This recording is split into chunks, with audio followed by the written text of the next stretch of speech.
Beauty and the Beast. Bonjour. It's a French kind of thing. Welcome to another installment of the Movie Kit Happy Hour, where I will be reviewing Beauty and the Beast, and I will be drinking champagne. Ooh, a little of the bubbly. Stick in my nose. A little bit more. Hell yeah, pour that shit. I've had some already, if you haven't guessed that. Anyway, Beauty and the Beast. Awesome. It's a great movie. Disney has, have been having this very successful track record with turning their beloved animated classics into live action adaptations, and this is definitely one of them. Probably this is the most beloved Disney film of all time because, well, not of all time, but definitely beloved because it was the only one, the animated film was the only one that's ever been nominated for Best Picture. So there's a little trivia for you. So now we've got the live action. It's the same story. It's pretty much beat for beat, actually. You got Belle, played by Emma Watson. You got the Beast, played by Dan Stevens, who, if you don't know, he's from Downton Abbey and the new show Legion. You've got Gaston, who's played by Luke Evans. You have Le Feu, who's played by Josh Gad. You have Maurice, who's played by Kevin Kline. And then you have the household objects. Lumiere, played by Ewan McGregor. Cogsworth, played by Ian McKellen. And Mrs. Potts, played by Emma Thompson. Not to be confused with Emma Watson, who plays Belle. I've been doing this all day. All day. Anyway, so like I said, the story's the same. Belle, she's from this provincial French town. She's dissatisfied with her life, but she's strong. She's a smart cookie. She likes books. Her father goes off to the forest, gets lost. He finds the enchanted castle, which is ruled by the Beast. She goes out to find him. She changes place with him. Then she falls in love with the Beast. There's Gaston, who is the local French hunk, who wants to marry Belle, and when he can't quite get what he wants, he then turns evil, and then he ends up going after the Beast. So it's really pretty much exactly the same story. What I think is different about this version than maybe the animated version, clearly there are actors now, so we can see people play it out. But Emma Watson really does a great job as Belle. I was really impressed with how she played Belle, very understated, kind of very strong, very independent, much more so than the original Belle and the animated one.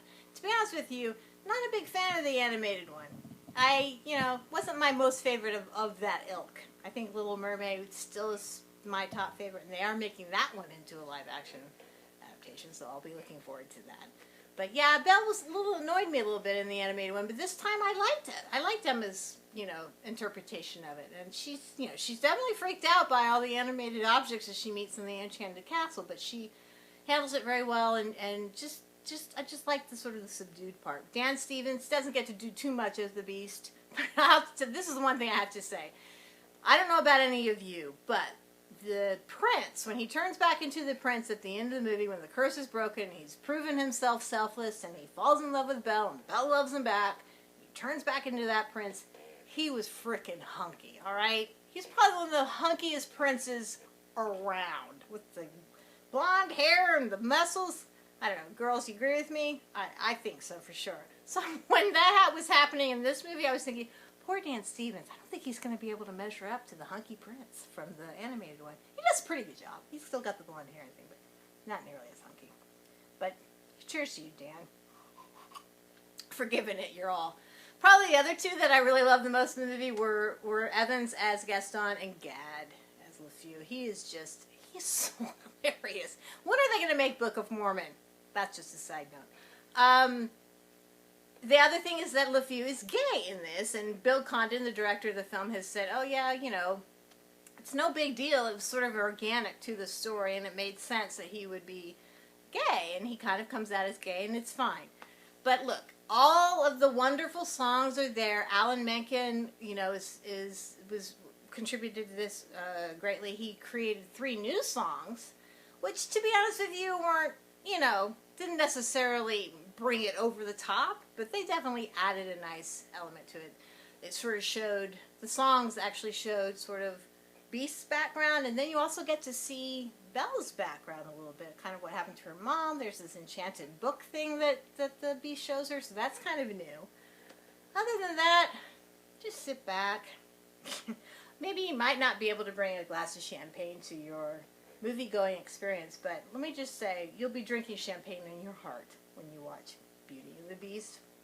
Disney's got it, man. I mean, they are just nailing it on the head, boy, as far as all this live-action stuff. I can't wait. I think Lion King is probably the next one. A little nervous about that, but still. A good, worthy addition to the new Disney live-action. Next week, I'm going to drink some here for a second. Who doesn't love champagne? I'm telling you. Next week's edition is going to be Chips, the remake, or the big screen adaptation of the TV show about the California Highway Patrol. Is that what that's California Highway Patrol? Motorcycle guys with Dax Shepard and Michael Pena. So that should be fun. Try to guess what I'll be drinking next week for that. Perhaps eating. I'm not going to give anything away because that would be silly. But listen, Beauty and the Beast, definitely a must-see if you're fans of either the original or want to be fans of this one as well. Emma Watson, top notch. Have fun at the movies, guys. Cheers.